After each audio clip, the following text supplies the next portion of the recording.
Are you going to pull them pistols, or are you going to just stand there whistling Dixie?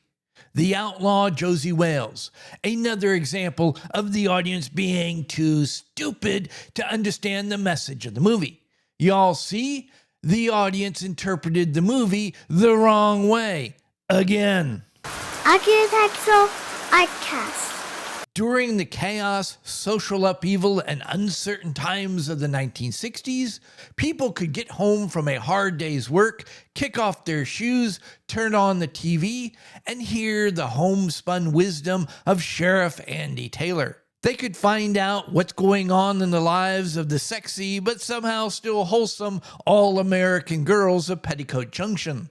They could watch the antics of a successful businessman and his socialite wife trying to run a farm in Green Acres. We got to laugh along with the Clampetts, Ozark hillbillies trying to fit in Beverly Hills in the Beverly Hillbillies.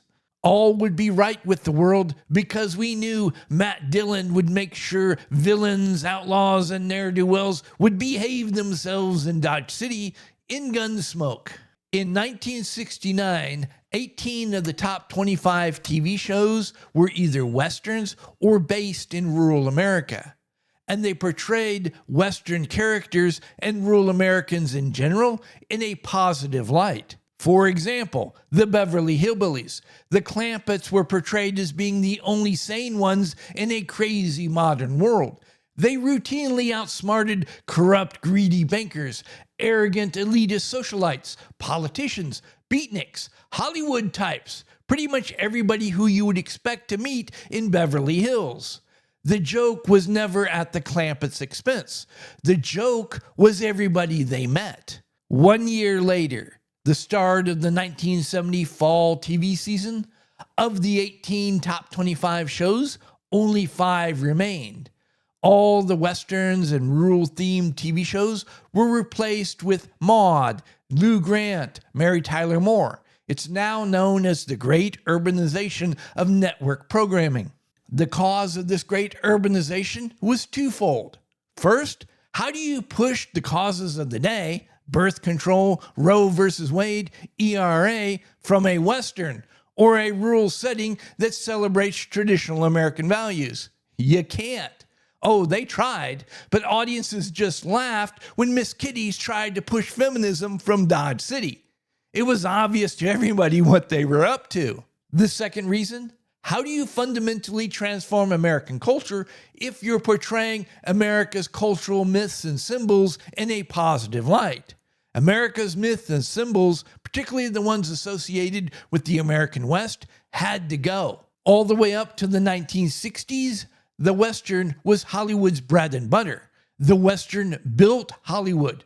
Hollywood wouldn't exist as we know it today without the Western. By the late 60s and all through the 70s, the vast majority of Westerns that Hollywood was producing was a whole new subgenre called Revisionist history that was directly influenced by the work of Sergio Leone. How did Hollywood decide they were going to try to destroy America's cultural myths and symbols? By deconstructing them. The golden age of the revisionist history Western came to an end in 1980 with Heaven's Gate.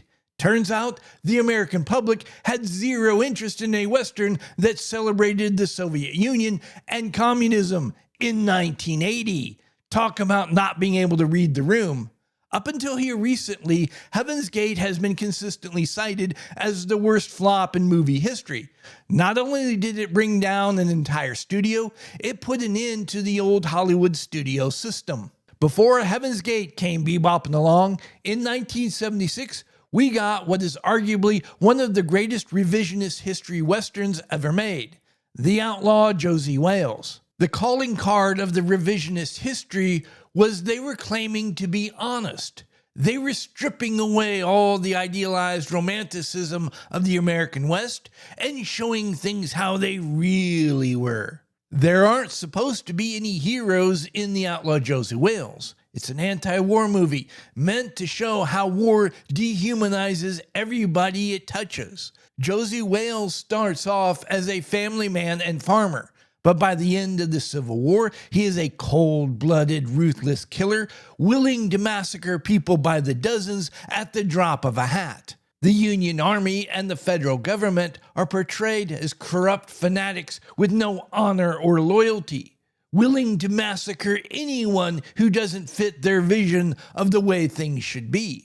The Missouri guerrillas, along with pretty much everybody in the Ozarks, are portrayed as inbred, weak-willed imbeciles with no honor and integrity, willing to betray even their own mothers for 30 pieces of silver. Lone Waddy and all the Native Americans were portrayed as gullible children who had been easily deceived by the evil white man.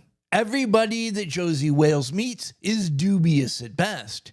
Even Little Moonlight, the Native American woman he saves from the buffalo hunters, she tells us that she was kicked out of her tribe because the chief thought she was just a little too free with sharing her charms. And what do we see throughout the movie? She's pretty free in sharing her charms.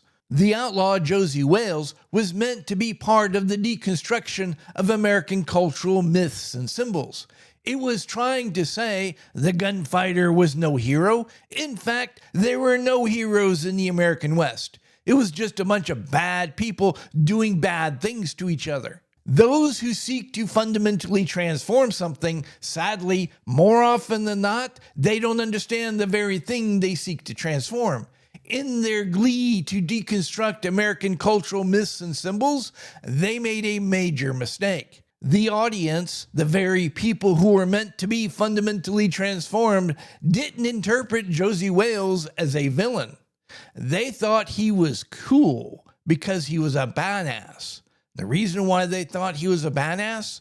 They understood his motivations. At the beginning of the movie, Josey Wales is a man doing what he's supposed to, earning a living so he could support his family. His farm is burnt and his family murdered by agents of a corrupt government. By the end of the Civil War, Josey Wales has become so dangerous, this corrupt government can't stop him. They're forced to resort to using money and lies to manipulate others to try to stop Josey Wales. And that even fails. Josey Wales is shown to be a man with a very strict code of honor. You harm his kith or kin, he will hunt you to the ends of the earth. But if you show him friendship and loyalty, he will go to the ends of the earth for you.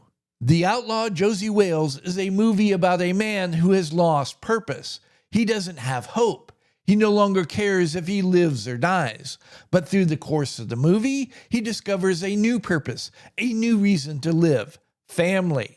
It's the loss of his family that caused him to go down this road, but it's the discovery of a new family that offers him redemption. We see this reflected in Josey's great speech to Tin Bears. Both men have very similar life experiences. They've lost everything. And Josey says, for men like us, dying's easy. You want to die? Okay, I'll die with you. But for men like us, the real battle is finding a reason to live every single day. In the 1970s, crime and corruption were off the charts. Governments, social institutions, corporations were running roughshod over ordinary people. And then along comes Josey Wales, a man so dangerous, corrupt officials and their paid lackeys couldn't do anything to stop him. The Outlaw Josey Wales doesn't deconstruct American myths and symbols. On the contrary, it reinforces them. And it says it doesn't matter how evil and corrupt the world is around us. As long as you hold true to your values, your honor, and your integrity, you will find meaning in life. And more often than not, that meaning will come from family. At any rate, I hope I've given you all something to think about, and until next time, y'all be safe. If y'all are still here, thank you very much. I really appreciate it. While you're at it, why don't you like this video, subscribe to the channel, click that notification bell. You can hear me yammer on about something else next time, and feel free to share this video far and wide. Please like and subscribe. Please leave a comment.